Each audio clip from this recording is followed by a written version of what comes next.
I'm not a fan of watching people who use kind of like the Greg Jackson style of fighting where you're just point fighting, learning how to pin a guy against the cage, take him down, eat up the clock, and win a decision by the judges, right?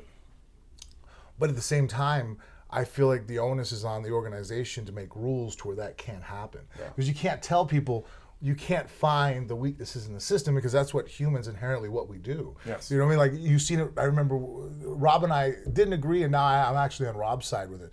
When submission only first came out, I was like, oh, this is the answer to people who just point fight, who just, they'll do one half a sweep and sit there and hold you down, and now they win by advantage.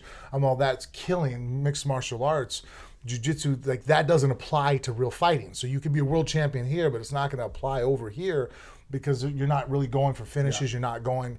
And then Rob's like, well, no, you're going to take away position. And then sure enough, he's right. Now I see guys, the submission only stuff, it could be as far from a real fight as possible. I'm like, well, you're never really going to pull onto your ribs and just slide across the mat and only attack feet. I'm all, oh, well, shit, there you go. You're right. Humans are always trying to find and hack the system.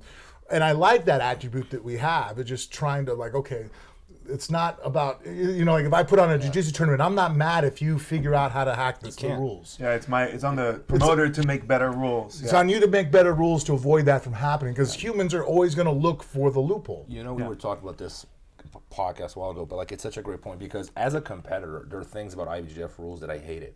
Like, this makes no sense. This is a loophole in the rules. Now, when I competed, did I use that to win? Of course I did.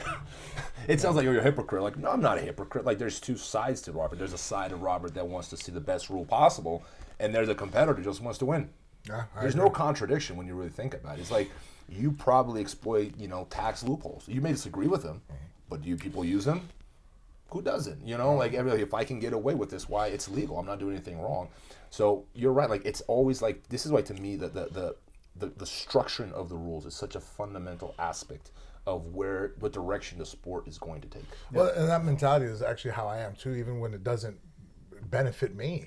I see it. Like when Trump came out and they're like, oh, the guy keeps declaring bankruptcy with his businesses on a business level, and he goes and buys back the hotels. He basically screws over the banks, and then with his taxes, the guy barely pays any taxes because he knows how to manipulate the system. And everybody's like, oh, he's an asshole for doing it. I'm all, that's not what I see. I see that, hey, the guy's smart enough to you know what I mean? Like, you put the system of rules there, and you're going to tell me that he's supposed to go on Scouts Honor? Like, well, I'm not going to take advantage of it that everybody else is.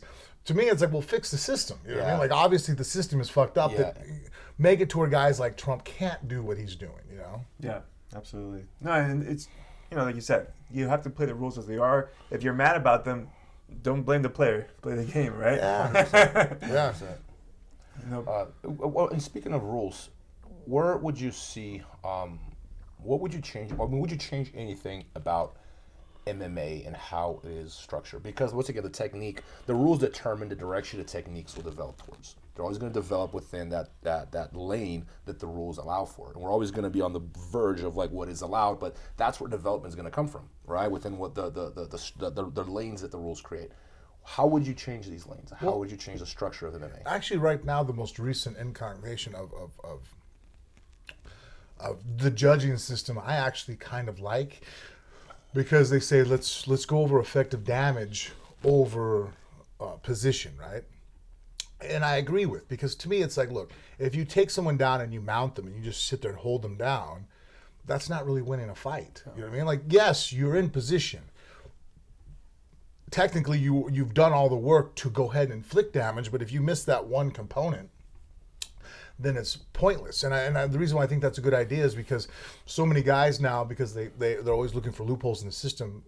Previously in the past, the UFC became almost like a wrestling takedown competition. Yeah. You took someone down, you could sit there. I mean, I'd watch fights where a guy would get beat up for 4 minutes, and even the fans started thinking that that's how it should be.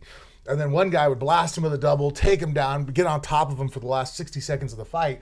And he goes, oh, he won. I'm all, really? If you were watching a fight right now out in the parking lot, would you really think that the guy with his face all busted up who got a takedown won the fight? And I like submissions. I'm a proponent of submitting somebody way before I say knock them out, because I don't think knockouts are realistic in a real fight anyways. compared to submissions. But that being said, I still don't like the idea of just, well, now you're just playing the system. You're pinning the guy against the wall. You're looking. You're reading the referee. You're doing basically what Herb Dean will come over and go action, and then you'll do just enough action, but you're really not trying to win. Yeah. So I guess always trying to make the rules to where you're trying to win. I was a fan of in the past of trying to make it a point system. That's one thing that I never understood, is why we're not allowed to know what the judges are thinking in between rounds. I think having the judges score the fight during the fight, like at the end of the round, I think the judges' scorecard should go up underneath the time. Or at least tell the coaches. Yeah. I think that's great. And because you're going to reward action more, and you avoid, because there's a lot of people who think they're winning, and then what they do, they start coasting, right? Yeah. And like they hold aggressively stalling, right? Like, I'm holding you, hitting a little holding. Yeah. But I like that, aggressively stalling. Yeah. Some people are really good at making them look like they're working hard when they're not, But I think if you're doing that, where you're actually showing score and you're putting points to things, now both fighters know exactly where they're at and who has to work harder to continue to win. And there's no ambiguity either. Yeah, and that's the thing. The reason why there's ambiguity to it, right, is that judging is still subjective. Yes. You know what I mean? It's still, did you deem that was a really hard punch, or did you think that he just made contact? So each judge is, because it's subjective, are different human beings. Yeah. So after the first round, I could sit there and go, wow, I'm punching this guy in the face, and the judge does not think I'm winning. You know what I mean? Like, you can make adjustments during the fight. Whereas afterwards, it's like, well, I can now know what that judge wanted, but how do I know wish that? I knew. It's Yeah, hindsight. So it kind of tells you. And in other sports that are subjective, they do that. Like, if you think of like bodybuilding, which is extremely subjective. In between competition, they know who's leading by points and who's doing what, because it allows them to make adjustments. Yeah, it makes perfect sense. I never thought about that, but that makes a lot of sense. Or at least tell the coaches, like, hey, by the way, this round was X and X. Well, right? I don't even see the element for hiding it. Yeah. I mean, like, why? I mean, most places, unless it's a betting thing, I guess. Most, maybe if that's the situation, maybe cut it off, not to the fans, only the coaches know. But I never got why we can't. Yeah, just tell people. No, I agree with you. I've worked as a judge, in fights also. I'm not sure if you guys have. There is pressure to it, but I think maybe some of it's to protect them. Because if they don't know on the spot what to say, like, there's some judges in the MMA that are notoriously terrible, and they have a reputation for it. And maybe they don't want to actually, if they had to score every technique, some of them, they don't even know what it is. It's easy to say 9-10. Yeah, this guy won. All right. How? Well, he was on top. Easy metric. But I think what you're saying is true, because it's going to force them to be more educated. Because they're going to have to defend, okay, why did you score this, this, and this? And they're giving, BS answers. And then it's easy, hey, this guy doesn't know what he's doing. He shouldn't be a judge. Yeah, it lifts the rock up a little bit, I think.